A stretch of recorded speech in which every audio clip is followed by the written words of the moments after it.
Smooches, and welcome back to Live Laugh Lauren.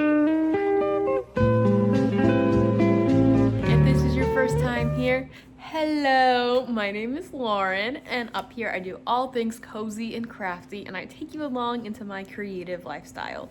And this right back here is my wiener dog, August.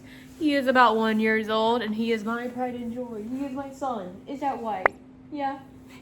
Anyways, today I was hoping to take y'all along while I knit part of my test knit. And did you see the bears? Did you see the bears? So hold on, let me show y'all the update.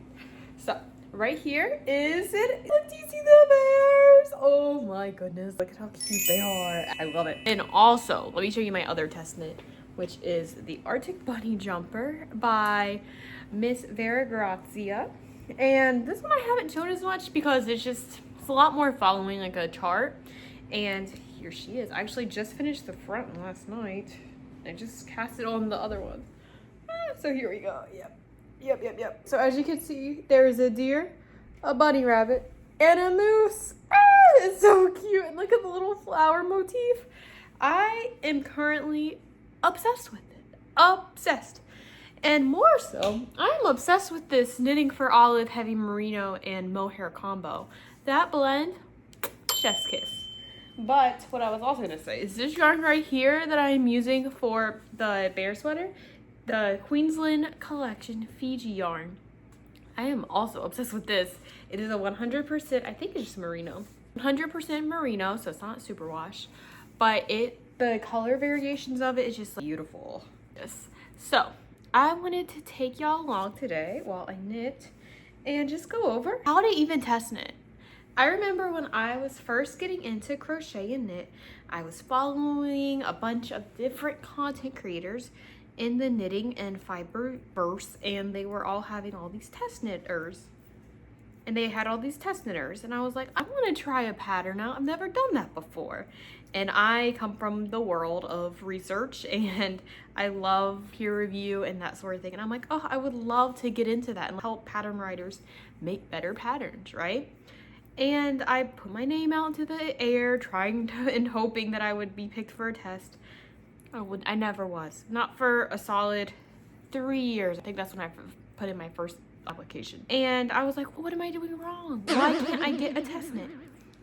And I was reflecting on it, and there are a few things.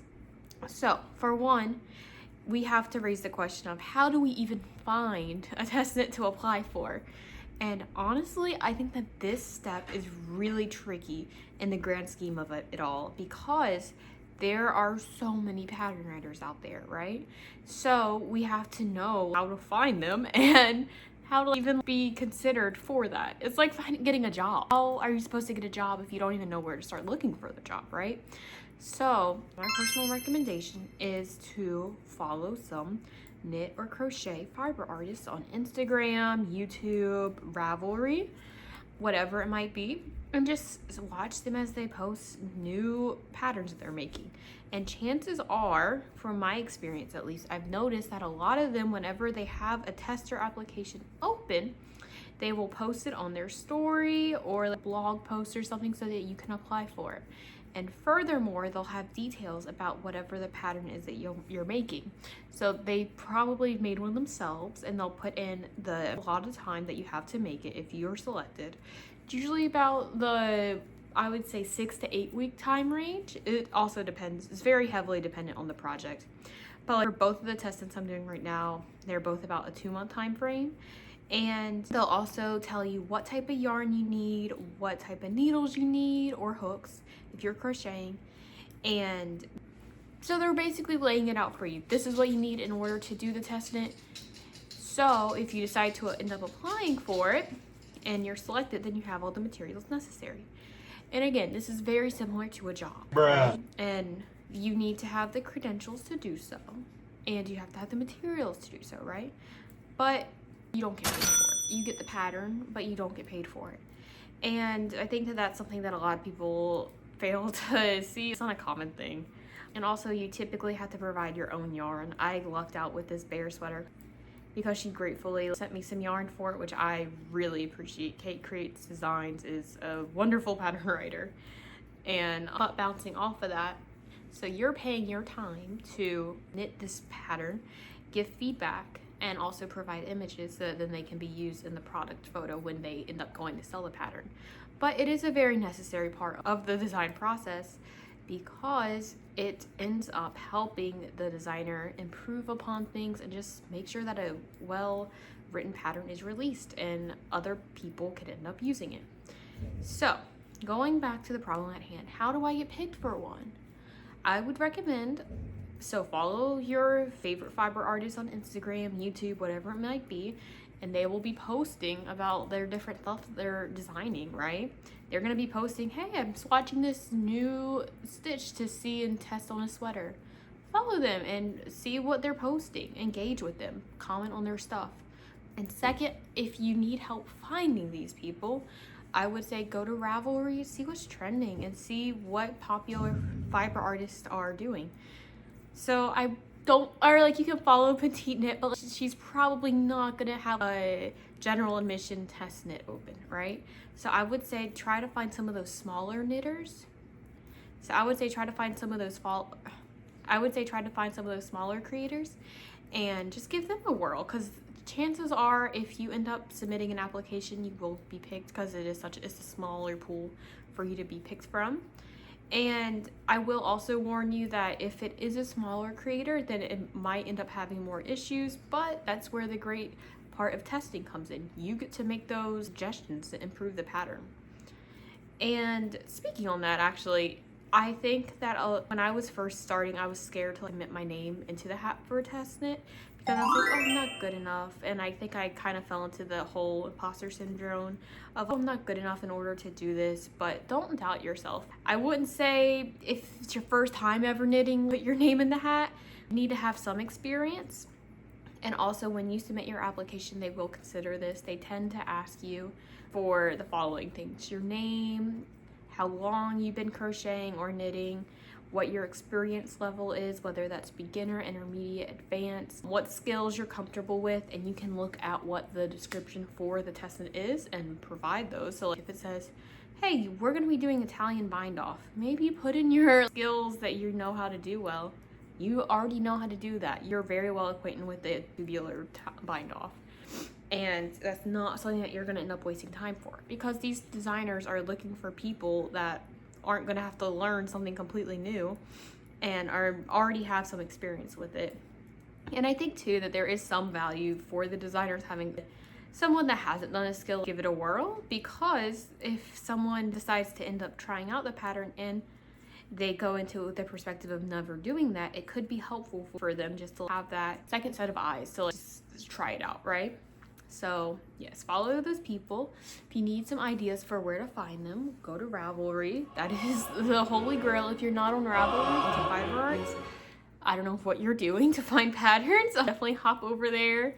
Another one is Etsy, but again, I think that Ravelry is going to be more beneficial for you because you'll see a lot of what is currently trending, what patterns you like to follow. You can even sort it to be like when the most recent one was posted based on like some different attributes, right?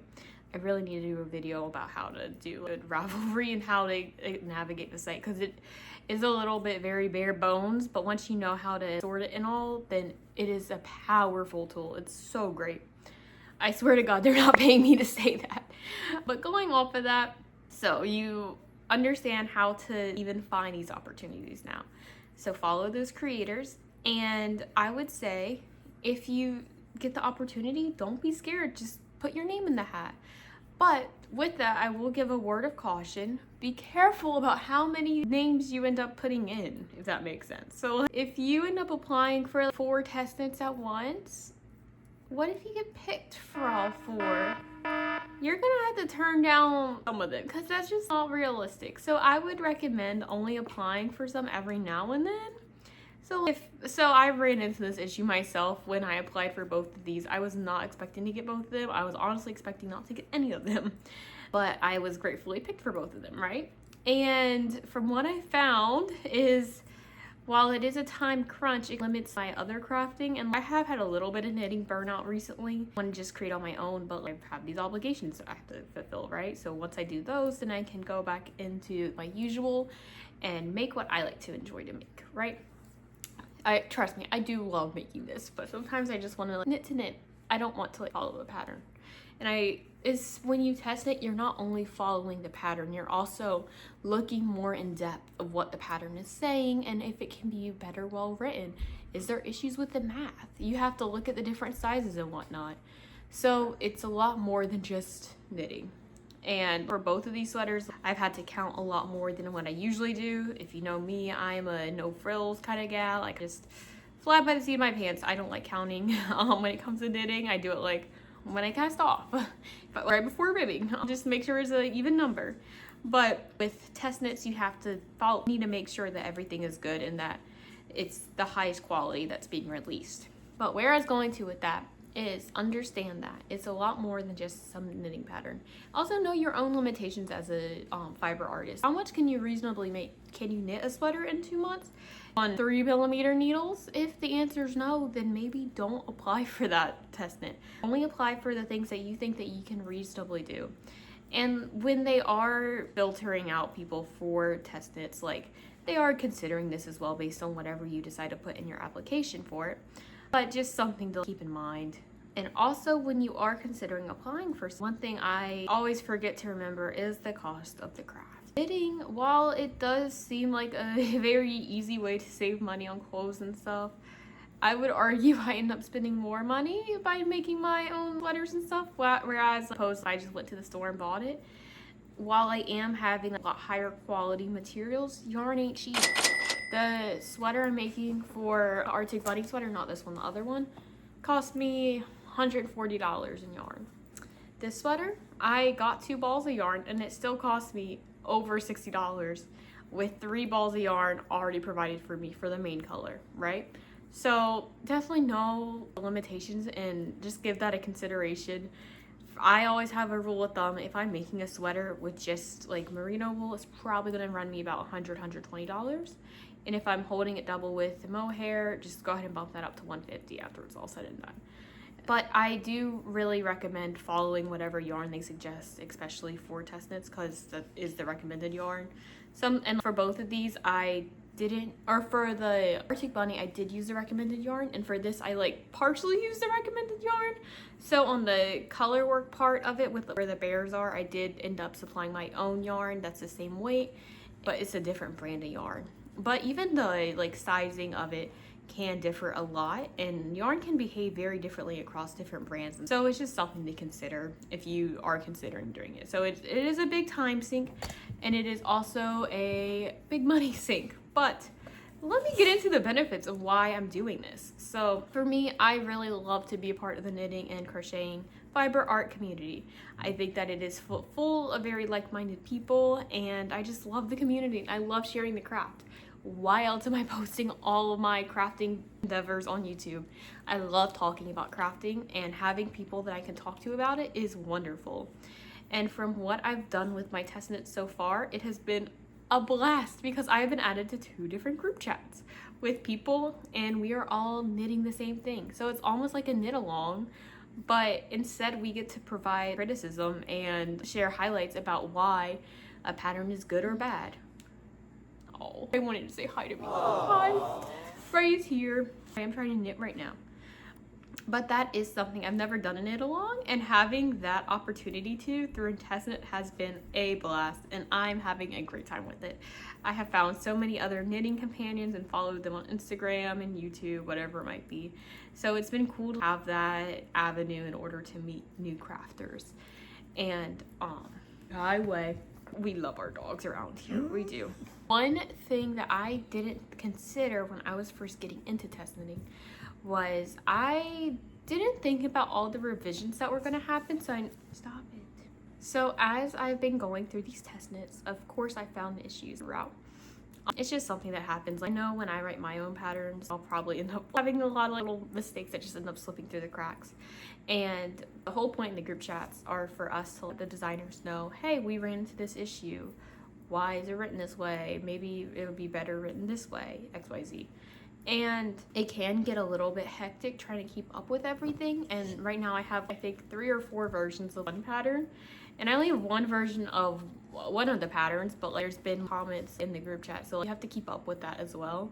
But I really do enjoy the whole process of all of us, 20, 30 of us, trying to work through a pattern together, if that makes sense. We all are using unique yarns, we're all doing different sizes to make sure that the pattern that ends up getting posted is of highest quality, right? So it has been a process, and honestly, even from getting chosen to do a test knit to even beginning, was a process, as I went over earlier.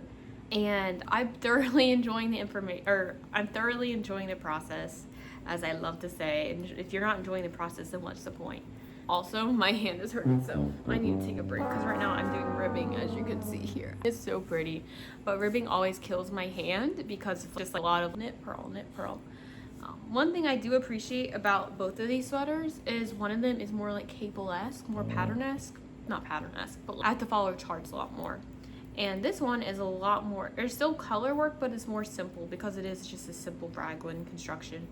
But I am thoroughly enjoying this whole test knit process because, again, I mentioned earlier at the top of the episode, I mentioned at the top of the video, I come from a research background, so I love providing or using my critical thinking and helping others improve upon whatever they wrote or trying to explain to others. And knitting is a difficult thing. It's not a recipe per se because there's just so many different things that can go into it.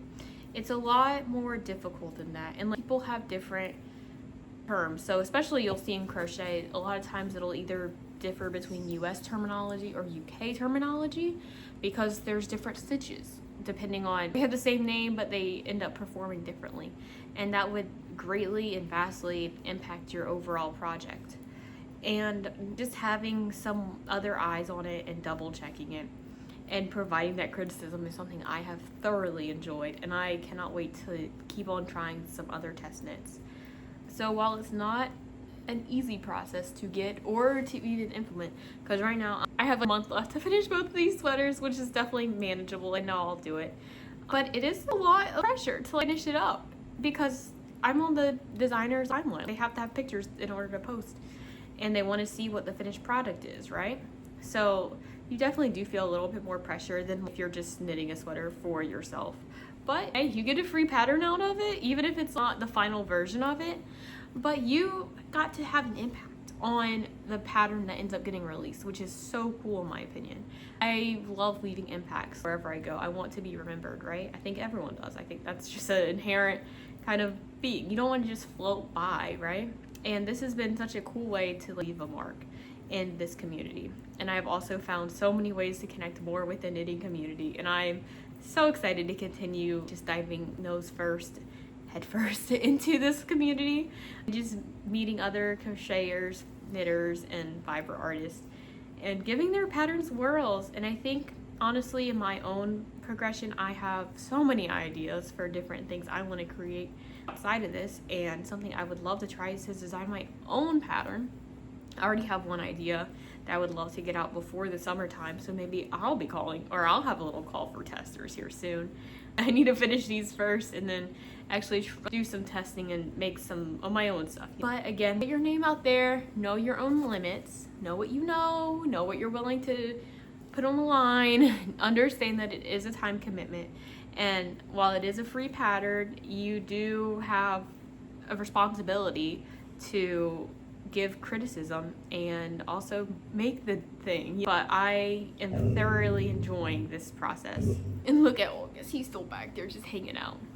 So I hope that this little guide helped give you a good overview over how to get involved with test knitting and more involved in the community. But what I would love to hear from you guys is, and leave this down in the comment section. Have you ever done a test knit before, or a test crochet, whatever it might be? If you have, I would love to hear what it was, and please comment it down below.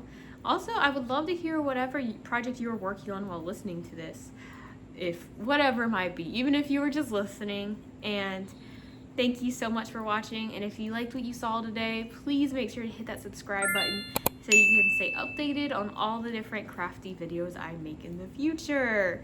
And with that, my hand is cramping because I'm doing ribbing. And the next on the to-do list is the bind off. God, I don't like binding off or doing ribbing. I don't like either one. I just want to knit. This is so annoying having to switch stitches. I'm done complaining. So, Lauren, see you next time. And here's Ray too. Say hi, Ray. Bye, guys.